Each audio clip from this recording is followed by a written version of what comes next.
जी, आज के हिप्नोसिस के जो लेक्चर के अंदर हम बात करेंगे कि क्या जो पेन है उसको हम मैनेज कर सकते हैं हिप्नोसिस के जरिए।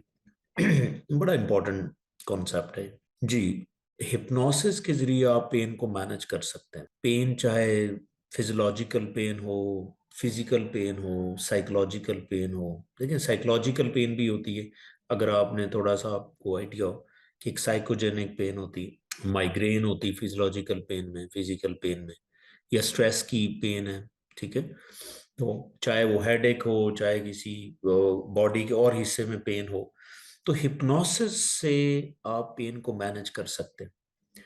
अच्छा, इसके पीछे मैं तीन आपको न्यूरो साइंस के कॉन्सेप्ट बताता हूं कि हिप्नोसिस आपको पेन में कैसे हेल्प करती है।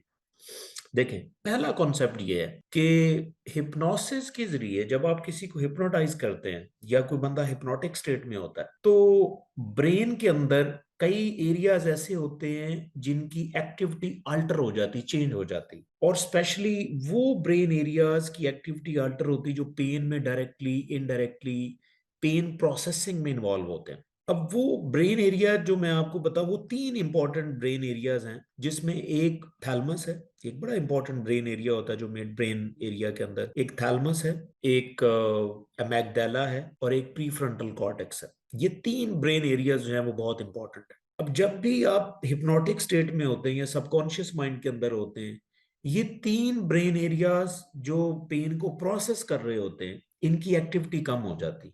जब इनकी एक्टिविटी कम होती तो पेन प्रोसेस ही नहीं होती, आपको फीलिंग नहीं होती, आप रिलैक्स फील थे।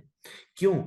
दूसरे एरिया में जब आप हिप्नोटिक स्टेट होते हैं, तो ब्रेन जो है वो, उसमें अल्फा वेव्स आ जाती हैं, बहुत सी एरियाज जो है वो रिलैक्स होना शुरू हो जाते हैं, जिसकी वजह से आप जरा पैरासिम्पथेटिक नर्वस सिस्टम की तरफ फ्लो आपका हो जाता है, जिसकी वजह से क्या होता है कि आप रिलैक्स फील करते हैं। ये नंबर वन कॉन्सेप्ट है कि ब्रेन एक्टिविटी कुछ ब्रेन एरियाज के अंदर अल्टर होती है, जिसकी वजह से पेन प्रोसेसिंग कम हो जाती है। एक तो ये है।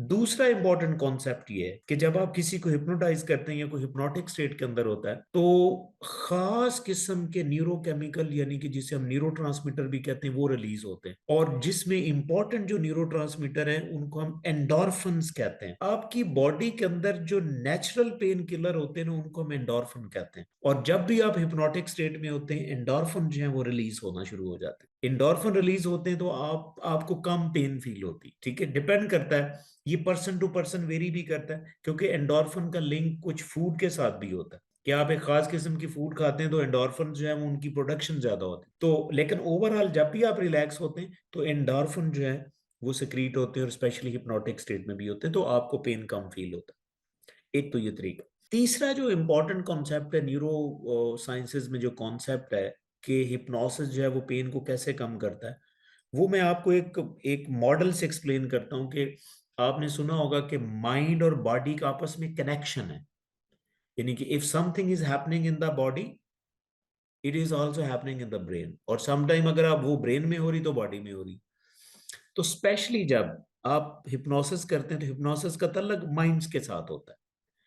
जब भी आप हिप्नोटाइज करेंगे किसी को, तो बेसिकली आप उस बंदे को टैप कर रहे होते हैं रिलैक्सेशन के लिए। उस बंदे का सारा फोकस, यानी कि उसकी बॉडी का, आप माइंड माइंड के साथ प्ले कर रहे हैं, उसको आप सबकॉन्शियस माइंड में लेके जा रहे हैं। सबकॉन्शियस माइंड जो है वो क्या कर रहा है कि बॉडी को रिलैक्स कर रहा है। आप रिलैक्सेशन फेज में चले गए। जब आप रिलैक्सेशन फेज में होते हैं, तो आपका सारा फोकस रिलैक्सेशन की तरफ होता है, आप पेन को भूल जाते हैं। ये तीसरा कॉन्सेप्ट है।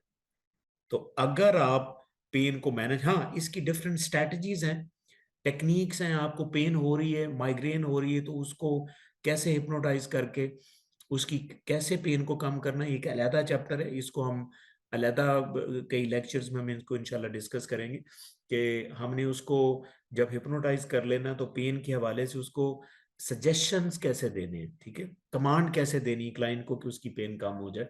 लेकिन बताना इस लेक्चर में ये था कि hypnosis can help you in pain management. वो पेन चाहे कोई भी हो, वो फिजिकल पेन हो, कोई साइकोलॉजिकल पेन हो, माइग्रेन हो, even dental pen, dental pen आप इसको मैनेज कर सकते हैं। तो पेन मैनेजमेंट जो है वो हिप्नोसिस से हो सकता है। तो उम्मीद है आपको ये लेक्चर अच्छा लगा होगा। If you have any comments please right me in the comment section. Thank you.